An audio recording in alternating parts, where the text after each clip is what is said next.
प्रधानमंत्री नरेंद्र मोदी ने राजस्थान के भरतपुर में विजय संकल्प सभा को किया संबोधित। राज्य की गहलोत सरकार पर बोला हमला। कहा, पिछले 5 वर्षों में अपराधों का गढ़ बना राजस्थान। कांग्रेस जहां भी आती है वहां आतंकी और दंगाई बेलगाम हो जाते हैं।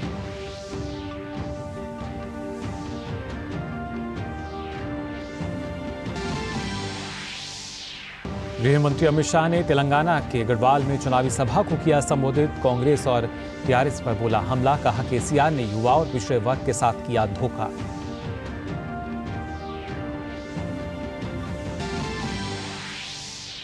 राजस्थान के रण में सभी दलों का प्रचार हुआ तेज। भाजपा अध्यक्ष जेपी नड्डा ने जोधपुर के विपाड़ सिटी में चुनावी जनसभा को किया संबोधित।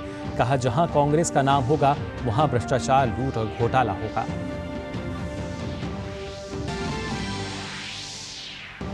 राष्ट्रपति द्रौपदी मुर्मू ने 2047 में अंतरिक्ष प्रौद्योगिकी और विमानन विषय पर 2 दिवसीय अंतर्राष्ट्रीय सम्मेलन का किया उद्घाटन। 75 वर्षों में अंतरिक्ष प्रौद्योगिकी और विमानन क्षेत्र में भारत की उपलब्धियों, तकनीकी प्रगति को किया जा रहा है प्रदर्शित।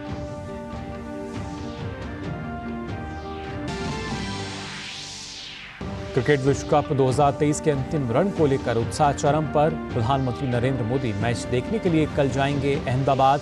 नरेंद्र मोदी स्टेडियम में वायुसेना का सूर्य किरण दिखाएगा करतब। भारत ऑस्ट्रेलिया में 20 साल बाद होगी खिताबी जंग।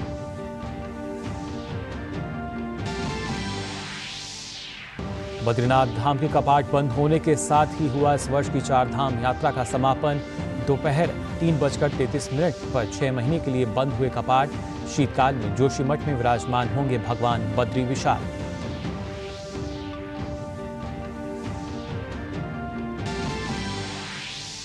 और देश भर में मनाया जा रहा है आस्था और श्रद्धा का लोक पर्व छठ। दूसरे दिन खरना का प्रसाद ग्रहण करने के साथ शुरू होगा 36 घंटे का निर्जला व्रत। सूर्य को अर्घ्य देने के लिए जगह जगह सजाए जा रहे हैं घाट।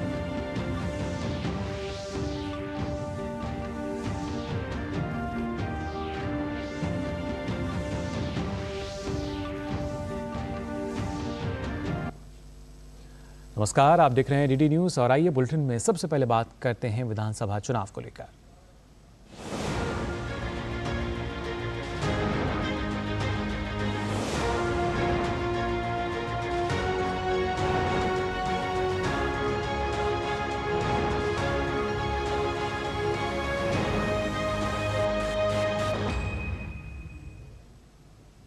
राजस्थान दौरे पर गए प्रधानमंत्री ने नागौर में वीर तेजाजी जन्मस्थली के दर्शन किए।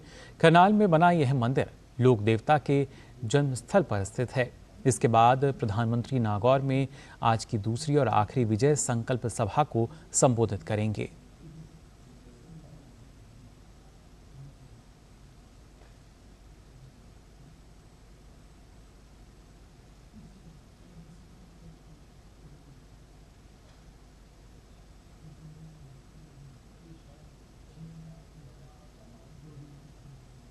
इससे पहले प्रधानमंत्री ने राजस्थान के भरतपुर में एक चुनावी जनसभा को संबोधित किया।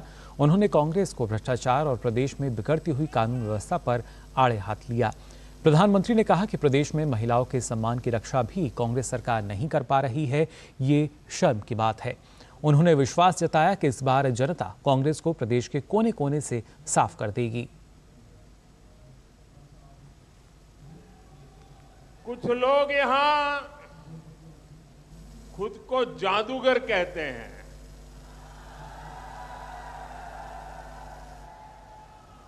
अब उन्हें आज राजस्थान की जनता कह रही है 3 दिसंबर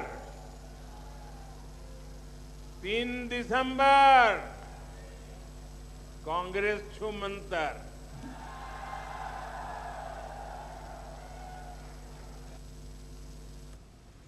प्रधानमंत्री ने कहा कि कांग्रेस के लिए तुष्टीकरण की राजनीति इतनी सर्वोपरि है कि वो लोगों के जान से भी खिलवाड़ करने से बाज नहीं आती।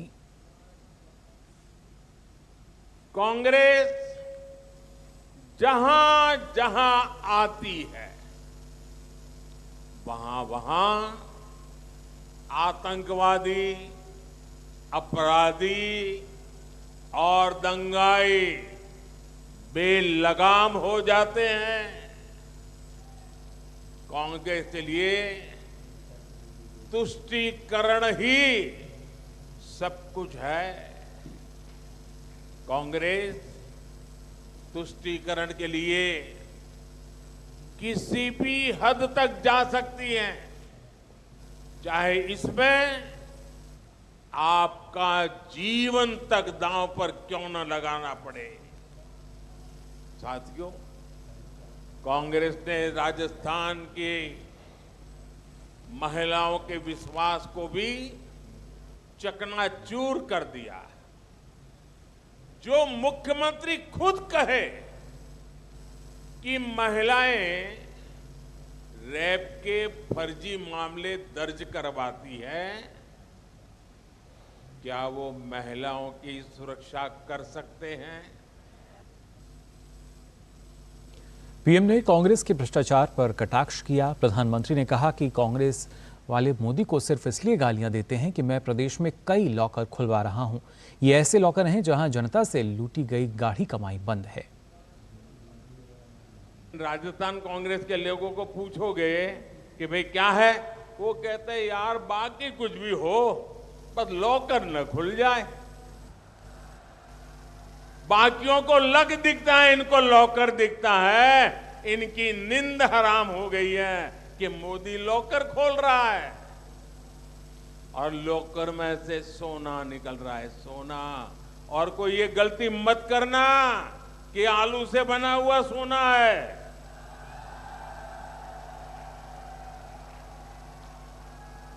ये आपसे लूटा हुआ, चोरी किया हुआ माल से निकाला हुआ असली सोना है।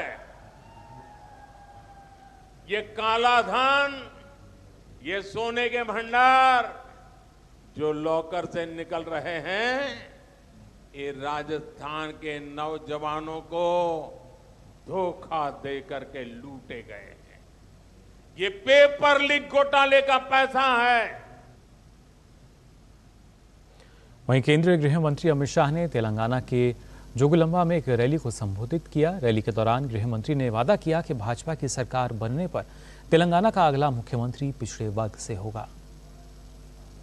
तेलंगाना में 52% ओबीसी है, 135 बैकवर्ड कास्ट की जातियां है, मगर मुख्यमंत्री नहीं दिया। हम वादा करते हैं आप कमल फूल की सरकार बनाओ, हमारा मुख्यमंत्री बैकवर्ड क्लास से होगा। इन्होंने बैकवर्ड कास्ट को टिकट देने में भी अन्याय किया। कांग्रेस पार्टी ने भी बैकवर्ड क्लास को टिकट देने में अन्याय किया। भारतीय जनता पार्टी ने तीनों पार्टियों में सबसे ज्यादा टिकट बैकवर्ड क्लास को देने का काम भारतीय जनता पार्टी ने किया। केंद्रीय गृह मंत्री ने तेलंगाना के मुख्यमंत्री केसीआर पर निशाना साधते हुए कहा कि अब केसीआर के वीआरएस लेने का समय आ चुका है। आने वाले 5 साल में मोदी जी के नेतृत्व में डबल इंजन सरकार का विकास चाहिए या केसीआर के झूठे वादे चाहिए, ये तय करना है। विशेष कर युवा मित्रों, मैं आपको एक बात कहना चाहता हूं। अब बीआरएस को वीआरएस देने का टाइम आ गया है, रिटायर्ड करने का टाइम आ गया है। क्योंकि ये केसीआर की सरकार और चंद्रशेखर राव खुद झूठे वादे करने में इन्होंने वर्ल्ड रिकॉर्ड प्रस्थापित किया है।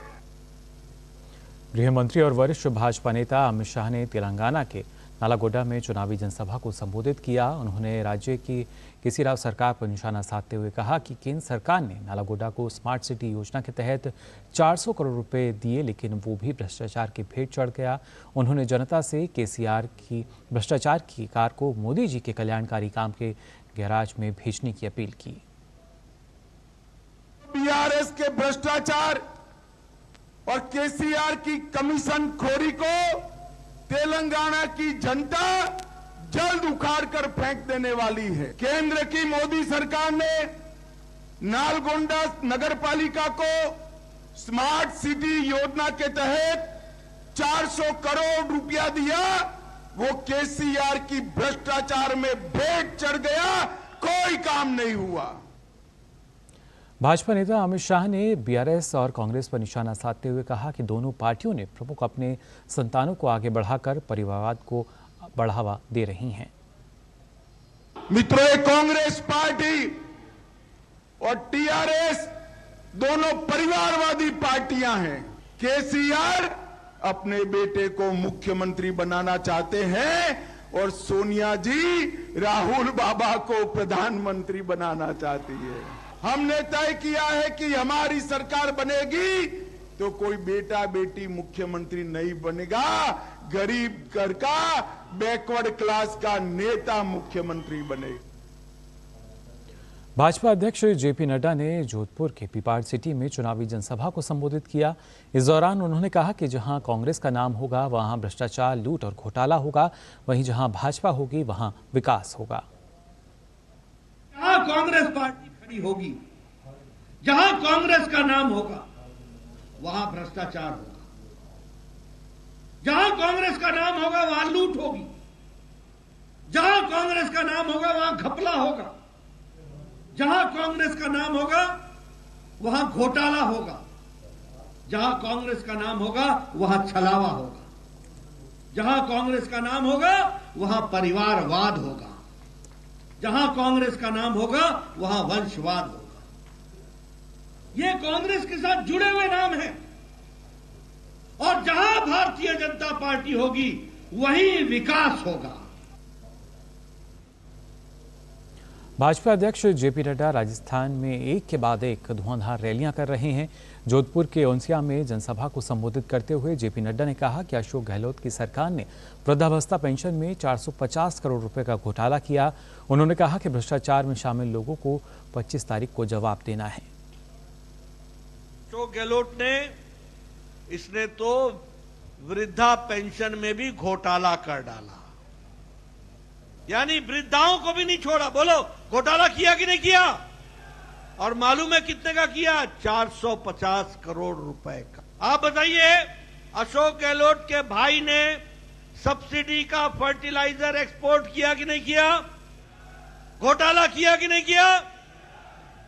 आप बताइए, अशोक गहलोत के परिवार ने 11,000 करोड़ रुपए का कॉन्ट्रैक्ट लिया कि नहीं लिया? भ्रष्टाचार किया कि नहीं किया? ऐसे लोगों को छोड़ना है क्या? 25 तारीख को जवाब दोगे ना?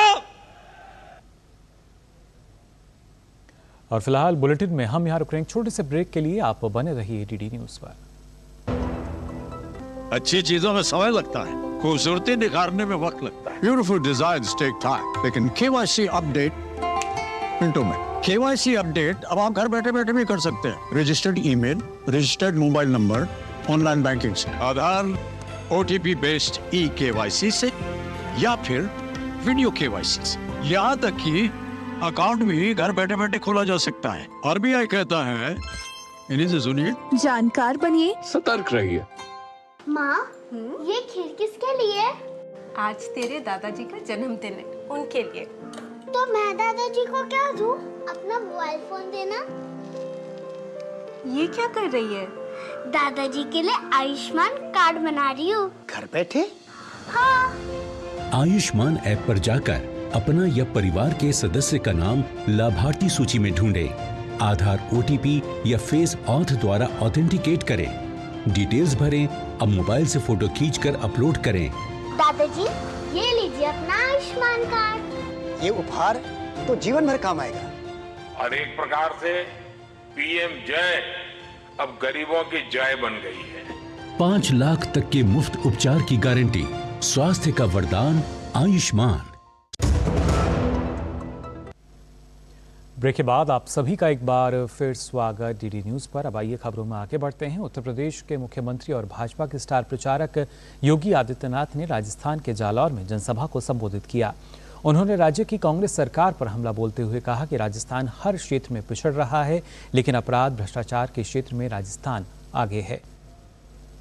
राजस्थान आज अगर किसी मामले में आगे दिखाई दे रहा है तो अपराध में नंबर 1 पर है। भ्रष्टाचार में नंबर 1 पर है, साइबर क्राइम में नंबर 1 पर है, गौ तस्करी में नंबर 1 पर है और गरीबों की योजनाओं को हड़पने में भी नंबर 1 पर आ गया है। भाइयों बहनों, अगर कांग्रेस ने सचमुच विकास कराया होता तो पिछले 9 वर्ष के अंदर मोदी जी को जितनी मेहनत करनी पड़ी, इतनी मेहनत करने की आवश्यकता नहीं पड़ती। तेलंगाना विधानसभा चुनाव से पहले पूर्व सांसद और अभिनेत्री विजया शांति कांग्रेस में फिर से शामिल हो गई हैं। उन्होंने हाल ही में भाजपा से इस्तीफा दिया है। वे भारत राष्ट्र समिति से भी सांसद रह चुकी हैं। कांग्रेस में शामिल होने के बाद विजया शांति ने तेलंगाना के मुख्यमंत्री के चंद्रशेखर राव पर निशाना साधा। उन्होंने केसीआर राव को सबसे भ्रष्ट व्यक्ति बताया और वे कहा कि पैसा और जमीनें हड़प रहे हैं। is the most corrupted person and family also. They've been grabbing the money, all the lands, everything. When BJP knows each and everything, why are they not taking action towards on KCR? और इस वक्त की बड़ी खबर एक आ रही है। जो यहाँ इस वक्त की बड़ी खबर आपको बता दें, 22 नवंबर को G20 का वर्चुअल शिखर सम्मेलन होगा। भारत करेगा वर्चुअल G20 लीडर समिट की मेज़बानी। इस वक्त की बड़ी खबर आपको हम बता रहे हैं, 22 नवंबर को भारत ने वर्चुअल G20 लीडर समिट के लिए आमंत्रण दिया है। Bharat virtual G20 leader summit की मेज़बानी करेगा और इसमें आपको बता दें करीब 9 अतिथि देशों और 11 अंतर्राष्ट्रीय संगठनों के प्रमुखों को आमंत्रित किया गया है। तो इस वक्त की बड़ी खबर, Bharat virtual G20 leader summit की मेज़बानी करेगा। इस पर और ज़्यादा जानकारी के लिए आइए रुक कर लेते हैं। हमारे सहयोगी अमृतपाल हमारे साथ जुड़ चुके हैं। अमृतपाल, क्या ज़्यादा जानकारी है इस पूरे मामले में? देखिए, जब क्लोजिंग सेशन हुआ था G20 समिट का सितंबर में, तो प्रधानमंत्री नरेंद्र मोदी ने ये अनाउंसमेंट की थी कि भारत अपनी जो अध्यक्षता है जो 30 नवंबर को खत्म हो रही है, उससे पहले एक वर्चुअल G20 लीडर समिट करेगा कि जो न्यू दिल्ली डिक्लेरेशन में डिसाइड किया गया था। और जो नेक्स्ट प्रेसिडेंसी ब्राजील को टेक ओवर करेगा 30 नवंबर को, तो उसका रिव्यू किया जाए कि क्या क्या अचीव हुआ है और क्या क्या उसका रोड मैप क्या वो जो डिसाइड किया से चल रहा है। जी बिल्कुल अमृत, यानी मान सकते हैं कि जिस तरीके से 30 नवंबर तक भारत के पास G20 की मेज़बानी है, तो आखिरी दिन तक कोशिश प्रधानमंत्री की यही है कि जो कार्य हमने किए हैं उसकी प्रगति की समीक्षा होती रहे। फिलहाल अमृतपाल हमारे साथ जुड़े हुए थे, बता रहे थे किस तरीके से जो Bharat virtual G20 leader summit की मेज़बानी कर रहा है। और इसकी, जैसा अमृतपाल ने बताया कि पहले इस बात को कहा गया था 22 नवंबर को अब भारत ने वर्चुअल G20 लीडर समिट के लिए आमंत्रण दिया है, जिसमें अलग अलग जो देश हैं उनको आमंत्रण दिया गया है। ये 30 नवंबर तक मेज़बानी है भारत के पास। और आइए एक बार फिर रुक कर लेते हैं अमृतपाल का। अमृतपाल, जानना चाहेंगे आपसे, 30 नवंबर तक मेज़बानी है और कोशिश शायद यही है कि अंतिम दिन तक जो काम है वो किया जाए। जी बिल्कुल, यही इसीलिए ये वर्चुअल समिट 22 नवंबर को बुलाई गई है कि जब आपको याद होगा कि 10 सितंबर को G20 समिट दिल्ली में जो हुई थी उसका कंक्लूजन था, तो प्रधानमंत्री नरेंद्र मोदी ने ये अनाउंस किया था कि भारत अपनी अध्यक्षता के लास्ट दिन तक समीक्षा करता रहेगा और एक वर्चुअल लीडर समिट बुलाएगा इंडिया की अध्यक्षता कंक्लूड होने से पहले। तो ये वो वर्चुअल समिट है जिसमें आपने ठीक कहा कि chair of the African union रहेंगे, जो 9 गेस्ट कंट्रीज हैं वो रहेंगे, सभी G20 मेंबर्स तो रहेंगे ही, जो 11 इंटरनेशनल ऑर्गेनाइजेशंस हैं उनके हेड्स रहेंगे। और जो G20 समिट पे यूनानिमसली अडॉप्ट किया गया था, उसके जो आउटकम्स थे, उसके जो एक्शन पॉइंट्स थे, उनकी समीक्षा की जाए और ये डिलिब्रेशंस की जाए कि जब भारत ब्राजील को प्रेसिडेंसी सौंप रहा है तो कैसे आगे का रास्ता तय किया जाए।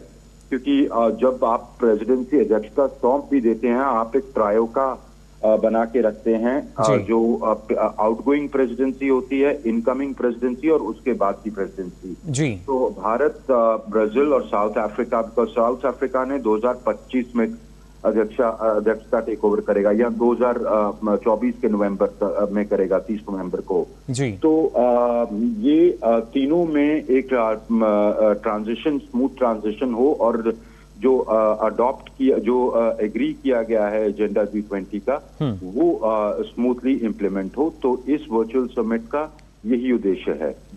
जी बिल्कुल अमृतपाल, और खासतौर से 9 अतिथि देशों की अगर बात की जाए, वो कौन कौन से इसमें होंगे? क्या कह रहे हैं आप? जो 9 अतिथि देशों का जिक्र आपने किया, कौन कौन से देश इसमें शामिल होंगे? जो ये वही 9 अतिथि देश हैं जो उस टाइम जो भारत ने अपनी अध्यक्षता के दौरान बुलाए थे। जी। ये बेसिकली ग्लोबल साउथ के देश हैं जो भारत ने इनवाइट किए थे। हर कंट्री अपनी अध्यक्षता के दौरान कुछ कंट्रीज को इनवाइट कर सकता है। जी। तो ये क्योंकि ये परमानेंट इनवाइटीज नहीं है, पर ये वो देश हैं जो भारत ने अपनी अध्यक्षता के दौरान बुलाए थे।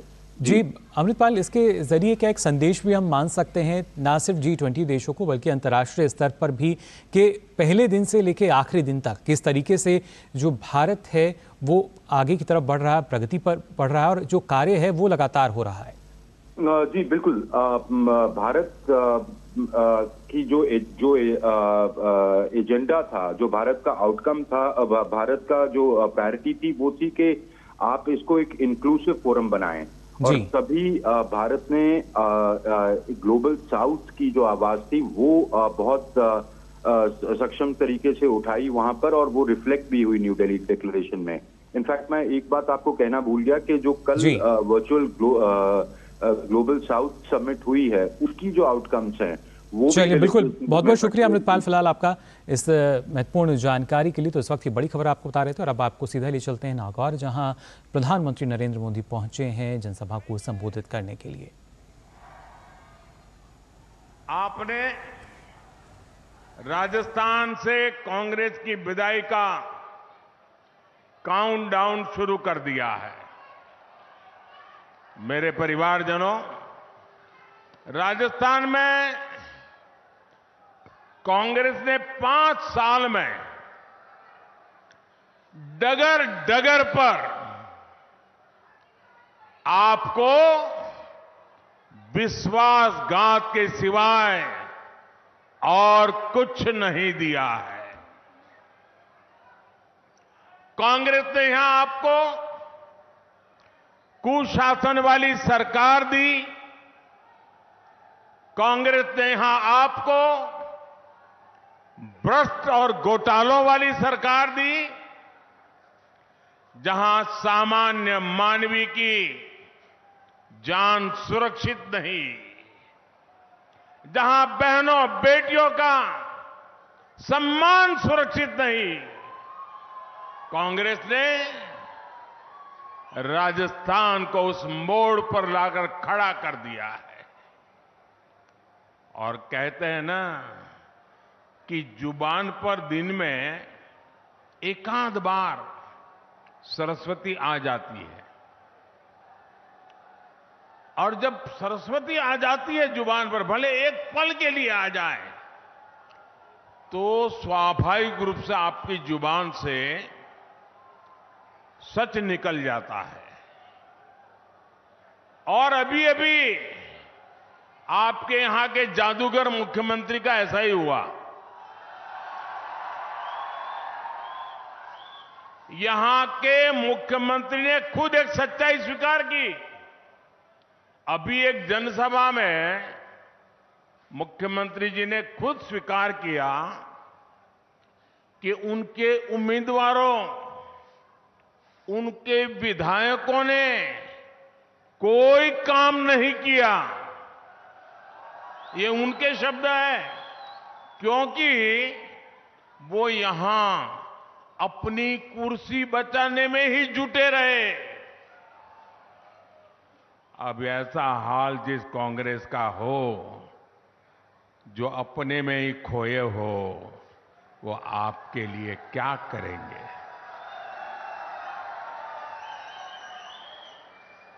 दिल्ली दरबार अपने ही सीएम की कुर्सी को लूटने में बहुत बिजी और सीएम उनसे निपटने में बिजी। इन लोगों ने राजस्थान की जनता को अपने हाल पर छोड़ दिया था। अब चुनाव का समय आया है तो ये लोग बेमन से साथ साथ फोटो खिंचवा रहे हैं। मैं एक परिवार को जानता हूं। एक मैडम ने अपने सब परिचितों को एक दिन वाकई कार्ड छाप पर के निमंत्रण भेजा कि उन्होंने कहा कि हमारे यहां सेंचुरी का इवेंट है, शताब्दी का इवेंट है, आप सब जरूर आइए। तो सबको आश्चर्य हुआ कि भाई ये इनके घर में ये सेंचुरी का इवेंट क्या है। दोस्तों वहीं रहना पड़ेगा, कोई जगह नहीं है, आप मुझे सुन सकते हैं। अभी भी लोग आ रहे हैं। मेरी आपसे प्रार्थना है अगली बार मैदान बड़ा खोजेंगे तो मैडम ने एक इनविटेशन कार्ड भेजा अपने परिचितों को कि मेरे घर में सेंचुरी का इवेंट है। तो सबको आश्चर्य हुआ कि ये परिवार में क्या हुआ, ये सेंचुरी क्या चीज है। तो बड़ी कुतूहल से लोग गए और उन्होंने सबको इकट्ठा किया, अपने पतिदेव को भी बिठाया और बोले कि हमारे घर में आज सेंचुरी होने वाली है और आप लोगों के सबको साक्षी के लिए बुलाया है। बोले मेरे पतिदेव ने अब तक 99 बार सिगरेट छोड़ी है और आज 100वीं बार छोड़ने वाले हैं। मतलब उन्होंने क्या किया होगा आपको अंदाज आ गया होगा। 100 बार सिगरेट छोड़ी मतलब एक बार भी नहीं छोड़ी। वैसा ही यहां बार बार हाथ मिलन का कार्यक्रम होता है।